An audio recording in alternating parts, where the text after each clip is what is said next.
welcome back to the Honourous Debate and an edition of AEW Dynamite Out of 10. A big match was scheduled for this week's show with Mark Briscoe defending the ROH World title against Chris Jericho in a ladder war match on AEW Dynamite. But, that's by the by. I've moaned about it enough.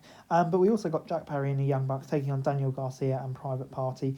But in our first match, the match I was really looking forward to, Sammy Guevara against Shelton Benjamin. But before that, Tony Schiavone brought out Adam Page for an interview when the show went live. Hangman grabbed the mic from him and spoke for a moment before Colton Gunn attacked him from behind. Juice Robinson and Jay White showed up to save Colton when Page control. Page was limping as he escaped the ramp, and White said he will always have his number. Continuing that view, based on the match at the last pape, it was obviously great. So yeah, definitely not opposed to that, and intrigued to see where it goes. Before we got on to that, MVP accompanying Benjamin to the ring for the fight against Guevara. Benjamin tossed Guevara into the air with a crotch lift suplex to establish dominance, while the Spanish God was able to get in a low little offense now and then. This was a performance designed to make Benjamin look like a dangerous competitor, and they succeeded. Guevara is a great high flyer, and Benjamin is a talented all-round performer. They put on a fun show on their first ever singles match. The former TNT champion played a valiant underdog with a lot of support from the crowd and made it Benjamin's win that much better. After a few well-placed kicks to the face, the gold standard hit an exploded suplex for the win. So yeah, get 7 out of 10 from me. I think Benjamin's made an immediate impact on AEW, probably exceeded my expectations. I thought this was another really great match here with the impending arrival of Lashley too. Can't wait to see where it goes. 7 out of 10. Kyle Fletcher then came up with Don Callis to give a promo explaining why he turned on Will Ospreay. He explained trimming most of his hair off to the show. He wasn't like Will Ospreay, but he didn't get it at all, so he looked a bit like a maniac. Callis reminded us Brian Cage and Lance Archer took on 2 local talents who were big guys, but not as big as Cage and Archer. And you can guess what happened. Lasted less than a minute. But yeah, Kyle Fletcher, definitely an intriguing direction. I wasn't expecting it to be quite that extreme. But yeah, I think Fletcher Ospreay, I think Ospreay will really elevate Fletcher, and to be honest, I'm really looking forward to seeing how that ends up going as well, to be fair. So yeah, looking forward to that. Great stuff. Before we got Mark Briscoe against Chris Jericho. Jericho got a second chance at the ROH World title in this ladder war match. And basically a ladder match with extra weapons around the ring. Several tables were set up and Mark threw one in the ring to get the action going. Briscoe was busted open when the Learning Tree rammed a ladder into his face right before a break. Pro Wrestling had some iconic ladder matches across all companies, so it's tough for any of them to stand out anymore, especially if part of it is only visible during a picture-in-picture break. Brian Keefe tried to interfere but was driven away by Rocky Romero. The Chicken put Jericho through a table with a dive off the ladder. Moments later, Big Bill came out and choked down Briscoe through the tables at ringside. Bill put Jericho on his shoulders and carried him up the ladder so he could grab the title for the win. Ishii showed up on the ramp but couldn't attack. This is a decent ladder match, but the way he ended up is going to leave a bad taste in people's mouths, I think.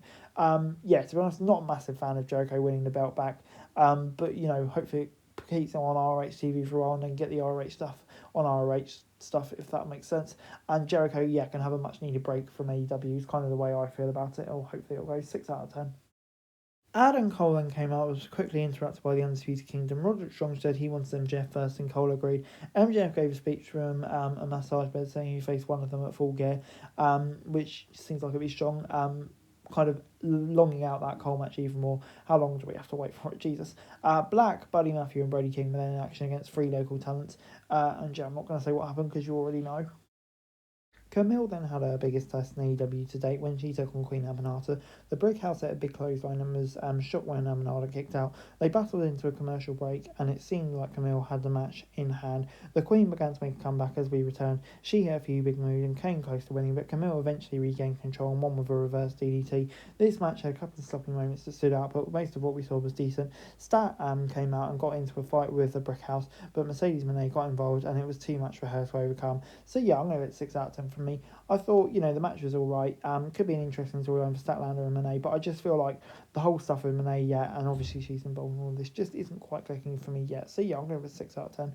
Before Hook revealed it was Christian Cage who attacked Taz and went after him, but Nick Wayne and Kit Sabian helped Cage take him out. That could be an interesting feud, Hook v Cage. Definitely intrigued to see where that's going. Before we got Jack Perry and the Bucks taking on Garcia and Private Party. The match got started about 10 minutes before the top of the hour, but the announcers made sure to let us know there was an overrun. The battle was in speed with several shots of wrestlers waiting for Mox to show up at the arena, so there's a suspense of something that's going to happen. Garcia and Private Party were able to secure the win when Isaiah Cassidy rolled out Matthew Jackson.